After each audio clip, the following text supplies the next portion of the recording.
Are you ready to taste Russian vodka in Red Square and enjoy wonderful architecture? Moscow and St. Petersburg are full of wonders that you'll enjoy. You just need to know the visa and entrance rules. Keep watching to find out. Hi, this is Behnam from the Visa Library. In this video, you're gonna find out all about the Russia tourist visa, eVisa, and entrance rules. Before we begin, subscribe to this channel and hit the bell, not to miss any updates. I also have a free bonus for you. Keep watching to get it. Are you ready? Let's begin. Let me ask you, do you need a Russia tourist visa? The answer is up to your nationality. Only a few countries are exempt from a Russia tourist visa. You can find the list of them in the Visa Library article from the link in the description. There are 4 groups of visa countries. The difference is with the duration of stay and entrance rules. There is one point I need to mention. Citizens of all countries can take visa-free trips with a strictly specific purpose. What are they? 1. Short-term transit. If you're in the international transit area of the airport, to catch a connecting flight in 24 hours of arrival or more in case of a forced stop. Number 2. Sea cruise trips. It should be in an organized group tour for no more than 48 hours at an area of the port. Number 3. International events, Olympics or championships. For this case, the adoption of the appropriate resolution by the Russian government is needed. Here, I have a piece of great news for you. Russia has also provided eVisa or electronic visa. Only a few countries may apply for it. You can find the list of them in the Visa Library article from the link in the description. The eVisa is single entry visa. Its validity is 60 days from the date of issue. But you may not stay longer than 16 days in Russia under an eVisa. Are you wondering how to apply for eVisa? You need to apply through the specialized website of the Ministry of Foreign Affairs of Russia. You could also apply through the Russian Foreign Ministry mobile application. The links for both ways are provided in the description box. Remember that you need medical insurance valid in the territory of Russia for eVisa. A helpful point. If you have a valid Russian visa in your passport, you don't need to apply for an eVisa. You can visit Russia with a regular visa within validity period without the restrictions under an eVisa. Now, what about the rest of the countries? They need to apply for a tourist visa. It's worth mentioning that the members of the EU and US citizens need a tourist visa as well. Since 2016, Turkish citizens are not among the visa-waived countries. They're gonna have to apply for a visa. How should you apply for a tourist visa? Keep watching to find out. For the first step, look at your passport's validity. If it's not valid for at least 6 months, on the day you plan to leave Russia, you won't be able to apply for a Russia tourist visa. Then you need to get an invitation or visa support. This is where you start your application. You can get this letter in 2 ways. First, from the tour company or cruise line with which you're traveling to Russia. Second, from the hotel where you will stay.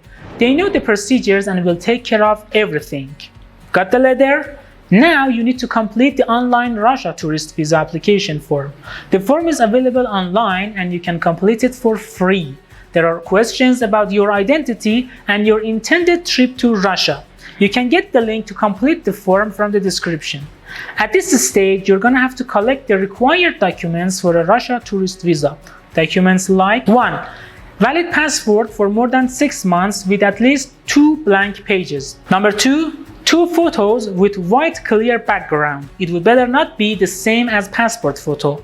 Number 3. Airplane tickets, entry and departure. Number 4. Hotel booking confirmation and voucher. Number 5. Medical insurance. 6. Completed form that ensures your return to your home country.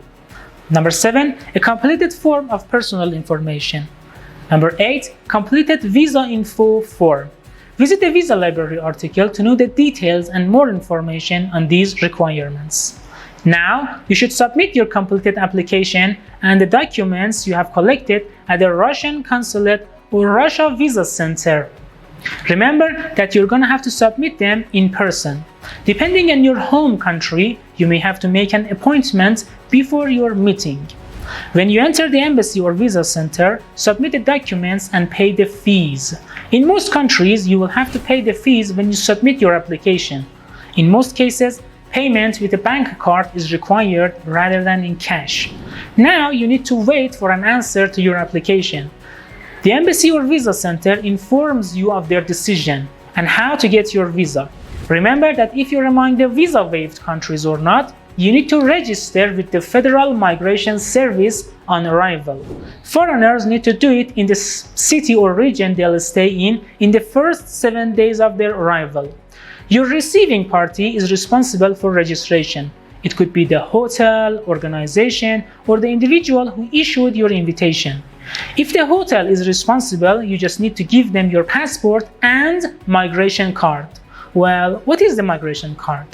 This small form has to be completed in English or Russian before you go through Russian passport control. At major airports, this process is now handled automatically for you, and you will be handed a printed stamped migration card at passport control. If your host is unwilling to register you for whatever reasons, there are always agencies in large cities that will register you for a fee. When the host registers you, they will get the registration form. An essential point: when you leave Russia, you're gonna have to submit the registration form at passport control. If not, it can lead to significant fines. What if you lose the form during your stay? You'll need to go to a local branch of the Federal Migration Service in person and report it. They'll guide you on what to do. Before you apply for a tourist visa, determine whether Russia is issuing a visa or not. The lockdown during the COVID-19 was strict and went on for a long time. Alright then, this was all about Russia tourist visa, its eVisa and exemptions. Before you leave, ensure to like this video and hit the bell. We're coming back with more videos. Don't forget to get the free PDF file I promised you at the beginning of this video. It helps you along the way. Stay tuned for more videos and updates. Thank you all for watching.